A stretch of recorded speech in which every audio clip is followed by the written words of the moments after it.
Well now, if you don't mind, pull up a chair and settle in with me for a spell. I'm Jack Harris, old-timer, proud vet of the Korean War, and just a plain working man from a small town out in the Midwest. This here story I'm about to share, well, it's been sitting heavy on my heart for a good long while now. Sometimes, when the wind's just right, or when the radio plays one of those old tunes from the 60s, you know, the kind you can't help but tap your foot to memories sneaking like shadows at dusk. They wrap around me, pulling me back to a time when the world was a bit simpler, but the heart, well, that was anything but.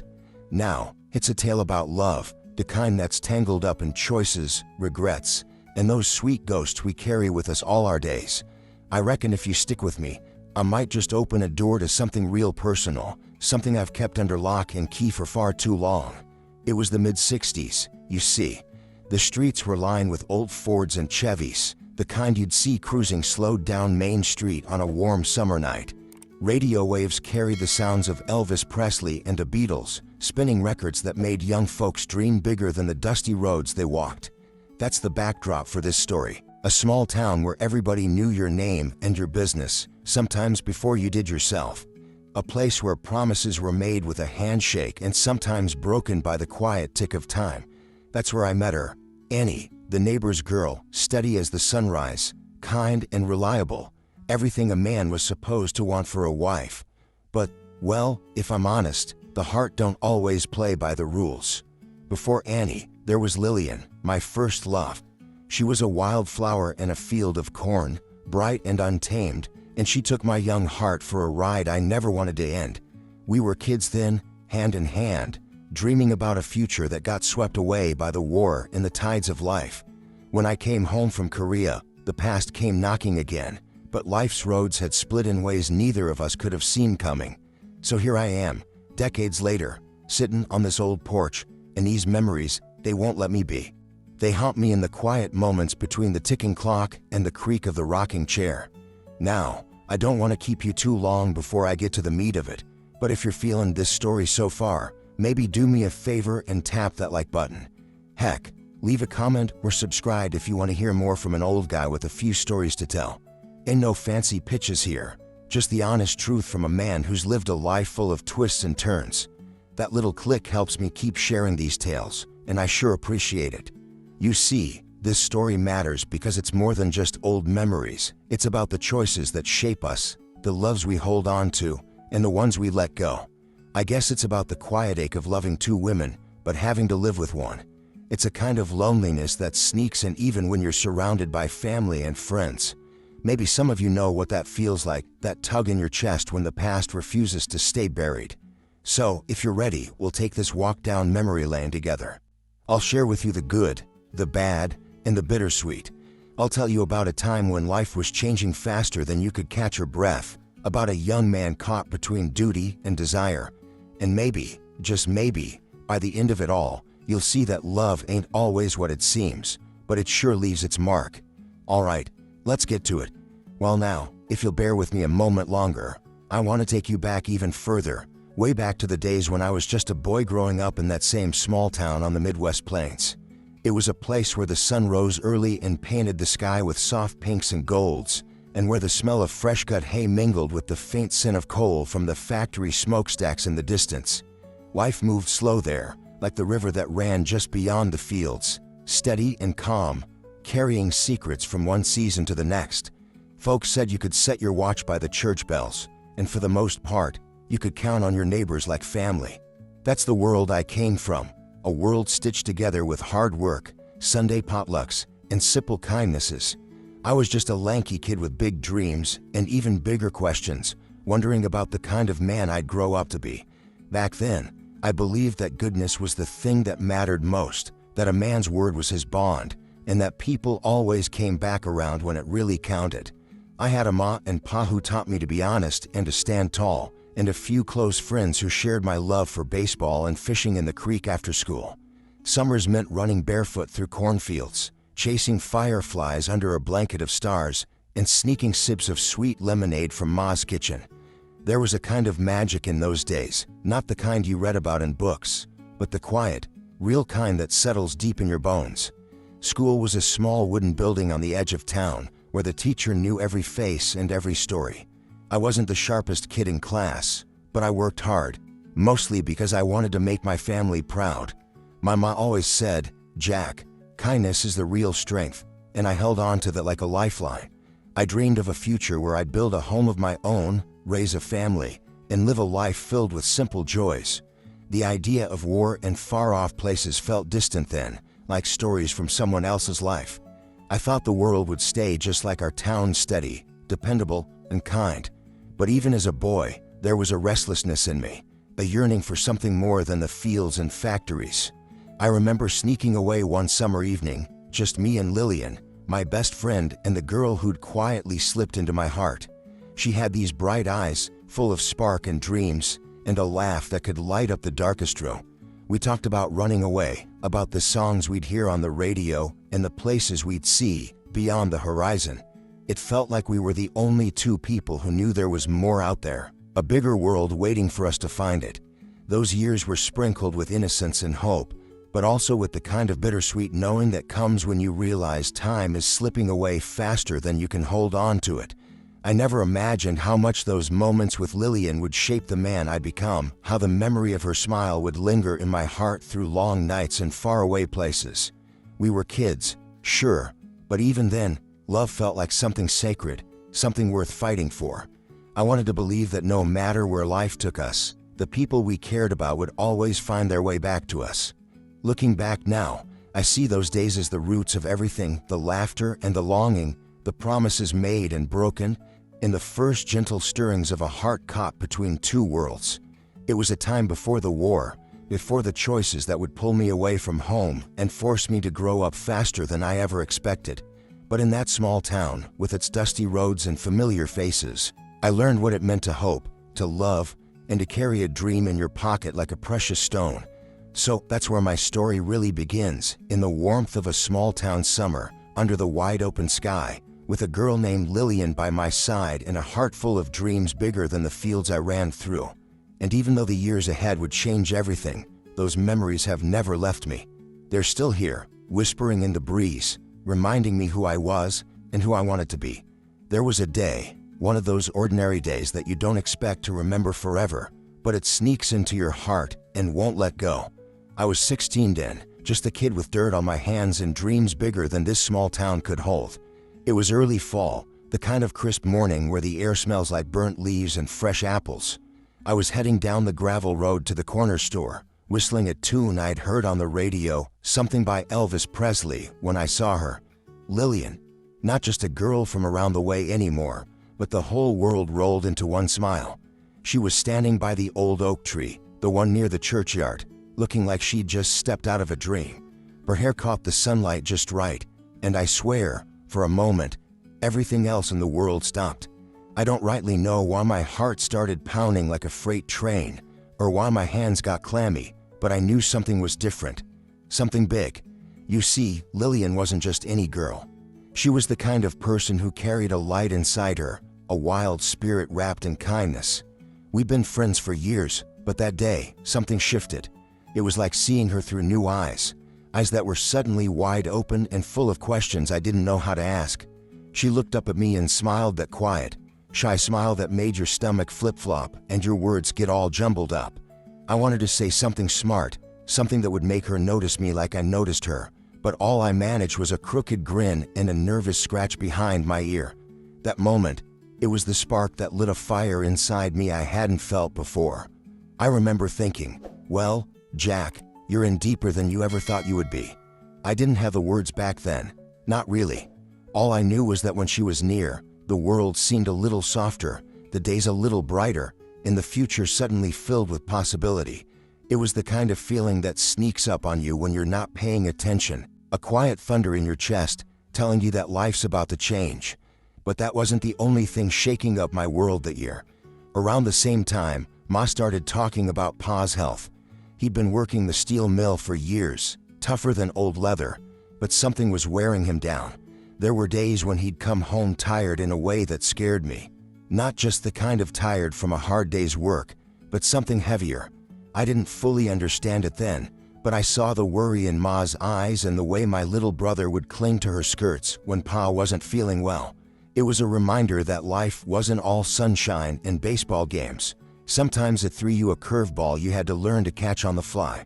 Between the sweetness of Lillian's smile and the weight of my family's troubles, I felt pulled in two directions: hope and fear, excitement and worry, all tangled up like the vines creeping up the fence outside our house. I was still just a boy, but in those days, I started to realize that growing up meant learning to live with those contradictions. It meant holding tight to the people and moments that made your heart sing, even when the world around you was shifting in ways you couldn't control. And so, that fall of '62 was more than just a season. It was the time when my life began to turn a corner, when the future I'd dreamed of started to take shape, messy, beautiful, and full of promise. I didn't know it then, but those moments with Lillian, the weight of my family's worries, and the endless stretch of dusty roads ahead were weaving together a story I'd carry with me for the rest of my days. Looking back, I can still feel the thrill of that first heartbeat, that unexpected jolt that tells you your life is about to change forever. And I guess that's why I hold on to those memories so tight, because sometimes it's the little things you don't expect that end up meaning the most. Life has a way of sneaking up on you with its twists and turns, and not all of them are the kind you want to take a ride on.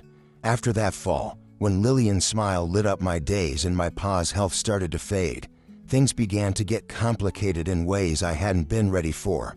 The world I thought I knew, the simple rhythms of small-town life, started to crack around the edges, and inside me, I felt like I was standing on the edge of something I didn't fully understand yet.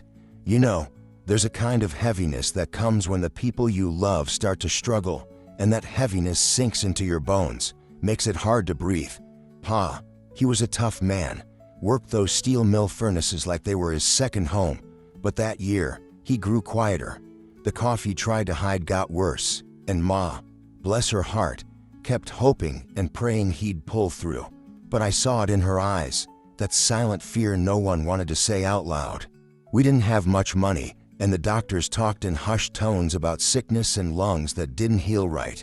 I wanted to be brave for my little brother and for Ma, but inside, I was scared out of my wits. I was just a kid, supposed to be worrying about baseball games and school, but instead, I was carrying the weight of a man's illness on my shoulders. At the same time, there was Lillian.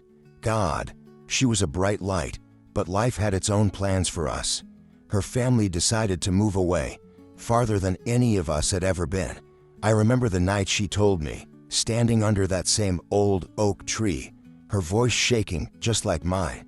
I wanted to scream, to beg her to stay, but I just nodded and tried to keep my face steady. I didn't know how to explain the ache that settled deep inside my chest. It was like losing a piece of myself, but I had to swallow it down, keep it quiet. Back then, boys weren't supposed to show that kind of pain. The town, too, wasn't as kind as it once seemed. Folks had their own ideas about what a young man like me should do. Work hard, marry well, raise a family. They looked out for each other, sure, but there was little room for mistakes or feelings that didn't fit the mold. Some neighbors whispered about me spending too much time daydreaming, about my quiet ways, and the way I'd stare off into the distance like I was lost. It felt like I was carrying a secret no one understood, a part of me that didn't quite belong in the neat rows of our town's expectations. Inside, I wrestled with a storm of emotions I couldn't name at the time: anger that things were slipping away, fear of what the future held, and a shame that I wasn't strong enough to hold it all together. I wanted to be the man everyone expected, but I was scared I was failing at it all. At night, when the house grew still and I lay awake listening to Pa's cough in the other room, I felt smaller than I'd ever felt before. I kept telling myself to be tough, to keep going, but sometimes I just wanted to run away from it all. There were moments, though, when Ma's quiet strength was a lifeline. She didn't say much, but her hands were always busy, fixing what needed fixing, holding the family together with a stubborn kind of love. And my little brother, even with his wide eyes and endless questions, reminded me that life still had beauty, even in the hard parts. I clung to those moments, to that hope, like a life buoy in a storm. But the real struggle was inside me, a tug of war between what I wanted my life to be and what it was becoming. Could I hold on to the dreams I'd had as a boy, the dreams of love and laughter, or was I destined to settle for something quieter, maybe lonelier? That question gnawed at me every day, a shadow lurking just out of sight. I didn't have the answers, and I was too proud, or maybe too scared, to ask for help. Looking back now, I see how those hard days shaped me, how the mix of love, loss, and expectation carved a path I had to walk, sometimes stumbling, sometimes steadying myself against the wind. It wasn't easy, and it wasn't fair, but it was mine. And even in the darkest moments, I learned something important, that life doesn't always give you what you want, but it gives you what you need to grow. So that's where the story thickens, in the cracks and the shadows, in the fights I had inside myself, and with the world around me. It's where the easy roads ended, and the real journey began. I remember that day like it was yesterday, even though it's been more years than I care to count. The kind of day where time seems to freeze, like the whole world's holding its breath, and you feel every second deep down in your bones.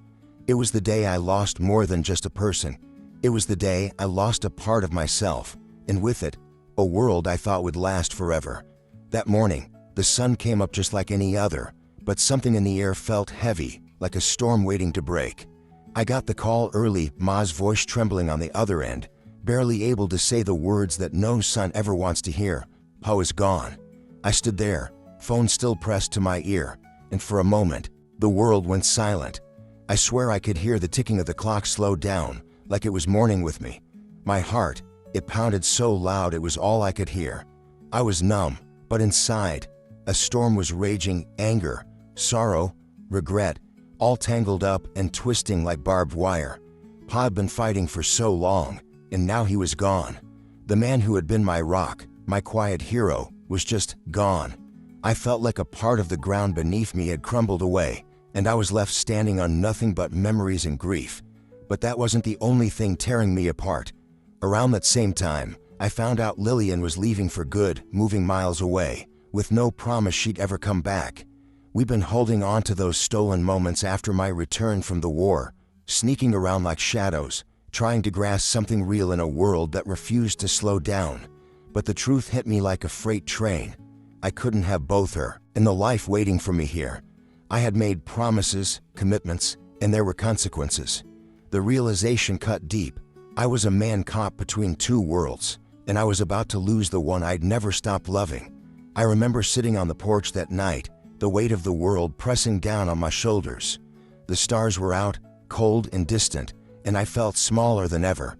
I thought about all the choices I'd made, the roads I'd taken and those I'd left behind. I thought about Annie, steady, kind Annie, waiting for me, the life we were supposed to build together. And then I thought about Lillian, wild, free Lillian, the girl who'd stolen my heart when I was just a boy. In that moment, I felt like time itself had stopped. The clock on the mantel ticked, but to me, it was silent. The world outside faded away, and I was left alone with the hardest truth a man can face. Love isn't always enough. Sometimes, you have to choose, even when every choice feels like losing a piece of your soul.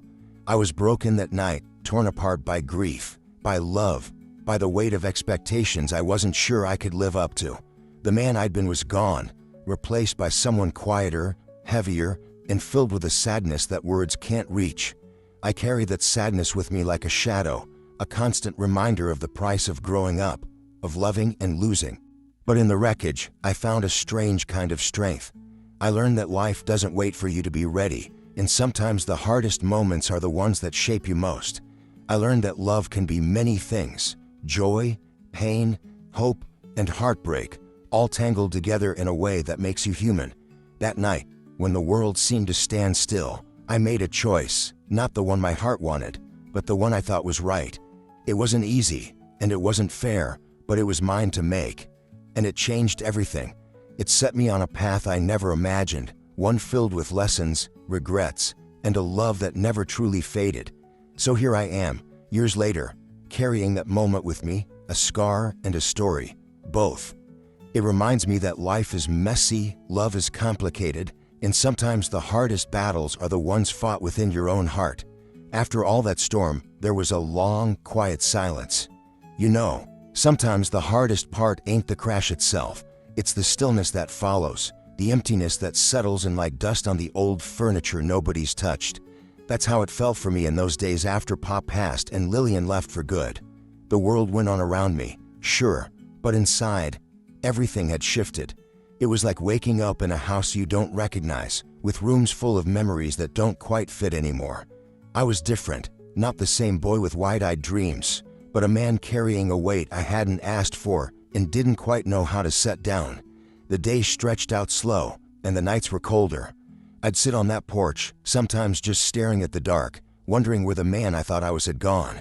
It was hard to hold on to hope when everything felt so fragile, when the people you counted on were gone or slipping away. Ma tried her best, keeping the house running and the family together, but I could see the exhaustion in her eyes, the same kind of tired I felt deep inside. And Annie, well, Annie was steady, yes, but I could tell she saw the shadows hanging over me, the parts one tried to hide. We were both holding on to something fragile, a life we were building, but one that felt like it might break any day. I struggled with the silence inside my own head. The dreams I'd once carried like a fire had grown dim, flickering in the breeze of reality. I questioned everything, my worth, my place in this world, even the goodness of people. How could I believe in forever when the ones I loved could be gone so quick? I wrestled with a loneliness that was thick and heavy, the kind that sneaks in even when you're surrounded by folks.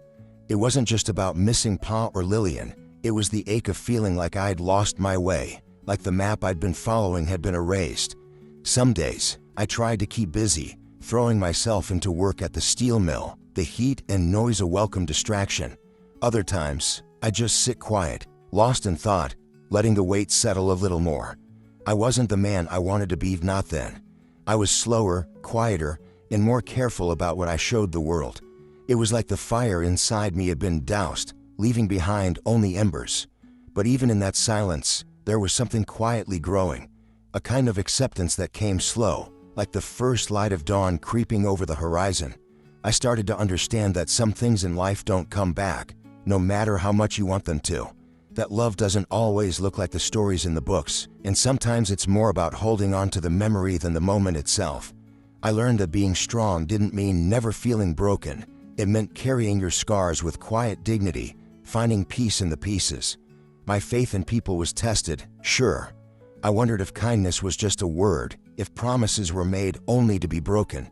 But I also saw the little acts of grace, a neighbor bringing over a hot meal, a friend's quiet handshake, any steady presence beside me.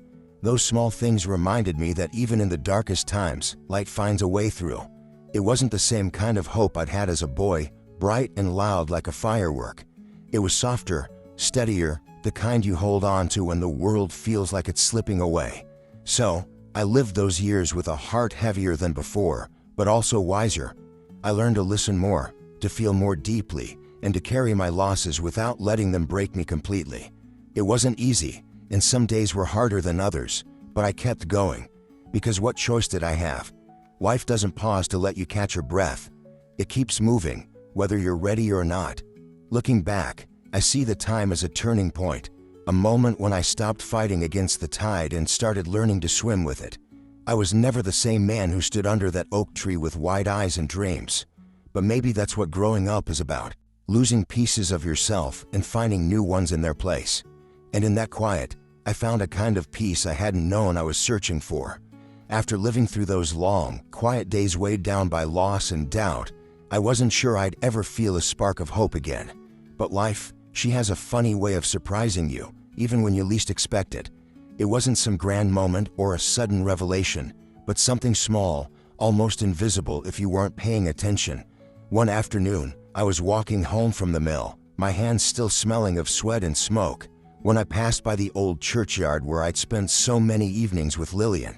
The sun was low, casting long shadows across the worn gravestones, and as I stood there, I realized how much time had passed and how much life was still ahead of me. That day, I found myself helping a young neighbor, Tommy, fix a broken fence. The boy had a stubborn streak and a laugh that reminded me of my little brother. Back when we were all a lot younger, we worked side by side, neither of us saying much at first, just hammering nails and pulling boards. But there was something in that simple task, the feeling of building something steady, something that would last, that stirred something inside me. It was a reminder that no matter how many times life knocks you down, you can always pick yourself up and start again, one small step at a time. It wasn't just the fence though. It was the chance to be part of something, to be useful, to be needed. I'd spent so long feeling like I was drifting, like I didn't belong anywhere anymore. But in those quiet moments, sharing sweat and laughter with Tommy, I felt a flicker of purpose, like a candle burning softly in a dark room. Maybe it was the beginning of a new chapter, a chance to find meaning beyond the mistakes and losses that had weighed me down for so long. That evening, I sat on my porch and let the memories wash over me, not the sharp, painful ones, but the gentler, quieter moments that reminded me of who I was before life got so complicated. I thought about Annie, with her steady hands and kind heart, and I realized that maybe the life I'd once been afraid to live still had room for me. Maybe I could be the man I wanted to be, not despite my past, but because of it. There was a new kind of hope in that thought, not the reckless hope of youth, but a quieter, wiser kind that comes from having weathered the storm. Slowly, I started to reach out to friends, to family, to the town that had shaped me. I joined the community gatherings again, offered a hand when someone needed it, and let myself be part of the world around me instead of standing on the sidelines. It wasn't easy, and I had to fight against the shadows of doubt that crept in now and then. But each day, each small step forward, felt like a victory. I also found comfort in the simple routines, the sound of the radio playing old tunes, the smell of fresh coffee brewing in the morning, the feel of the breeze on my face as I walked the familiar streets. Those little things grounded me, reminded me that life, in all its messiness and beauty, was still worth living. And through it all, I held on to the memories, not to haunt me, but to guide me. Lillian's laughter, Pa's quiet strength, Ma's gentle hands, they were threads woven into the fabric of my being, part of the man I was becoming. I realized that the past doesn't have to hold you back. Sometimes, it can be the very thing that pushes you forward. So here I stand now, a little older, a little wiser, with a heart that's been broken and mended more times than I can count. But I'm still here, still fighting, still hoping, because hope, I've learned, isn't about forgetting the pain. It's about carrying it with you and choosing to keep moving anyway. And maybe that's the second chance we all get, not a fresh start free of scars, but the courage to keep walking forward, step by step, into whatever comes next. There comes a time in a man's life when the weight of the past becomes too heavy to carry, and you have to make a choice, either let it crush you or find a way to stand tall beneath it. For me, that moment came one quiet evening, sitting on that same worn-out porch where so many memories had taken root. The air was cool, the sun dipping low, painting the sky with soft hues of pink and orange. I held an old photograph in my hands, one of those faded pictures that show two girls standing side by side, smiles wide but eyes full of things left unsaid. Annie on one side, steady and kind, Lillian on the other, wild and free, and me, caught right in the middle of it all. For years, I carried those memories like chains, the kind that bind tight and don't let go. I held on to regrets and what-ifs, and the quiet ache of a love that never quite found its way. But that evening, something shifted deep inside me. I realized that the past, with all its pain and joy, had shaped me, but it didn't have to define me. I could carry it with grace, not as a burden, but as a part of the story that made me who I am. I thought about the years I'd spent trying to be strong, trying to live up to expectations, and how much time I'd wasted in shadows of sorrow. I knew then I had to let go, not because it was easy, but because it was necessary. I had to forgive myself for the choices I'd made, for the loves I'd lost, and for the man I hadn't been able to be. It was a quiet kind of forgiveness, the kind that comes from deep understanding and a willingness to move forward without looking back in anger. I stood up, the photograph still in my hand, and I walked over to the old oak tree where so many memories had been made. The branches swayed gently in the evening breeze, like they were reaching out to me, offering comfort. I knelt down and placed the photo at the base of the tree, a symbol of letting go, a way of saying goodbye to the ghosts that had followed me for so long. I choose to live, I whispered to the wind, my voice steady but soft. I choose to live without bitterness, without regret. I choose to carry the love and the lessons, but not the pay. That moment was a turning point, a promise to myself that no matter what had happened, I would keep moving forward, step by step, with a heart open to whatever life had left to offer. From that day on, something inside me felt lighter. The fog of grief began to lift, revealing a clearer path ahead. I started to see the beauty in the everyday moments again, the laughter of my grandchildren, the warmth of Annie's hand in mine, the golden glow of sunset after a hard day's work. I wasn't perfect, and my story wasn't one of easy endings, but it was mine, messy, complicated, and full of love. I realized that acceptance isn't about forgetting or pretending the past never hurt. It's about making peace with the journey, embracing the scars, and choosing to keep living fully, despite it all. I found strength and vulnerability in courage and compassion for myself and for those I loved. And so, I made my peace. I let the past rest under that oak tree, and I carried on with a heart that was still healing but ready to hope again. I lived with no more pretenses, no more shadows hanging over me, just the quiet determination to make the days I have left count, to love a little more freely, to forgive a little more deeply, and to find joy in the simple things that life still offers. I chose to live, and in doing so, I found a kind of freedom I hadn't known was possible. It wasn't the life I'd imagined as a boy, but it was real, it was honest, and it was mine. And for that, I am grateful. You know, after all these years of living through the ups and downs, the heartaches and the joys, I've come to realize something about life that's not always easy to admit. It ain't the big moments that define us as much as the little ones, the quiet decisions, the slow, steady breaths between the storms. I spent a good part of my life chasing after dreams and loves that slipped through my fingers, wondering if I'd ever find a place where my heart could rest. And I guess, in a way, that's what most of us are doing, trying to find our place, our peace, and our meaning in a world that's always changing. Looking back, I see how much of my pain came from waiting for something to change, waiting for a sign, waiting for the right moment that never quite came. I held on to the past, thinking maybe if I could just hold on a little longer, things would be different.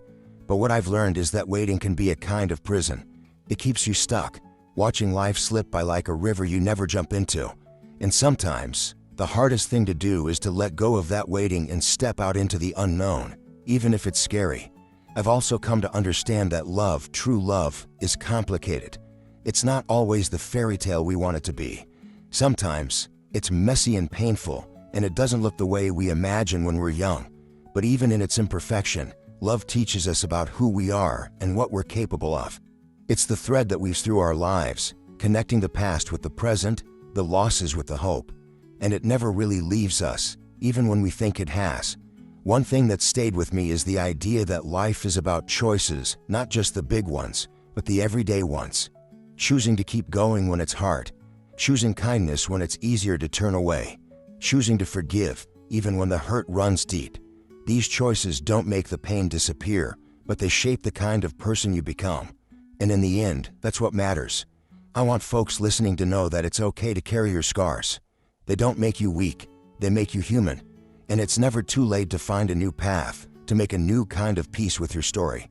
Maybe it means letting go of a love that wasn't meant to be, or forgiving someone who hurt you, or simply deciding to see the beauty in the small moments you have now.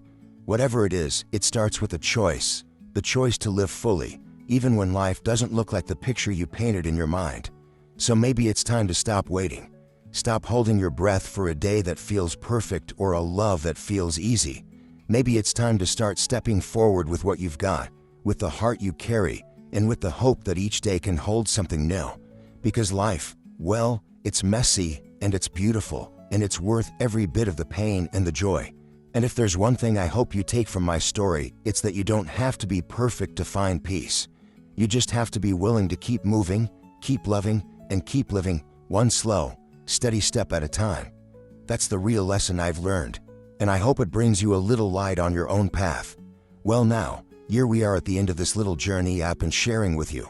I want to thank you for sticking around, for listening to an old man's story, a story about love, loss, and the choices that shape a lifetime. You see, this ain't just a tale about the past, no sir. It's about the here and now, about what we carry in our hearts every single day. about the quiet moments when the world feels a little softer, a little lonelier, and maybe even a little more hopeful. I've told you about the loves I held close and the ones I had to let go, about the dreams I chased and the ones that slipped through my fingers like sand. But most of all, I've tried to show you that life isn't about getting it all right or having the perfect story. It's about being real, about living with all the messiness and beauty that comes with being human. And in that honesty, there's a kind of grace, a gentle understanding that we're all doing the best we can. Now, I want to ask you something straight from my heart. Tell me, what do you think? Should true love always find its way back? Is it something that lingers, like a melody you can't forget? Or is it meant to be a chapter you close and leave behind? It's a question I've asked myself more times than I can count, and the answer isn't easy. Sometimes, love is like the wind. You can't see it, but you sure can feel it, and maybe it comes back when you least expect it. Sometimes, late at night, when the world is quiet and the stars are out, I find myself wondering about Lillian, about where she is now, what her life looks like, if she thinks of me the way I think of her. And sometimes, just sometimes, it feels like she remembers, like there's a part of her heart that's still holding on to those days under the old oak tree. And that thought brings a smile to my face, even on the hardest days. But whether love returns or stays in the past, what matters most is how it shapes us, how it teaches us to be kinder, braver, and more open to the world around us. It reminds us that even when things don't go the way we hope, there's still room for hope, for forgiveness, for new beginnings. So, as you go about your days, carrying your own stories and scars, I hope you remember this. Love isn't always perfect, and it doesn't always follow the rules. But it's always real, and it's always worth holding on to in one way or another. Thank you for letting me share my heart with you. It's been a gift to walk down memory lane together, to laugh and to ache and to remember what it means to be alive. I hope my story, and all its twists and turns, gives you a little comfort and a little courage to face your own. And before I let you go, I'll leave you with this, a quiet thought to carry with you. Sometimes, in the rustling of the leaves or the soft glow of the evening light, I think she's still out there, remembering us both. And maybe, just maybe, true love does find its way back home. So, what do you think? Does love come back? Or does it live on only in the stories we tell? I'd sure like to hear your thoughts. Maybe you'll share them in the comments below. Because in the end, that's what stories are for, to connect us, to remind us we're not alone. Take care now, and remember, love is a journey, and it's one worth talking, no matter where it leads.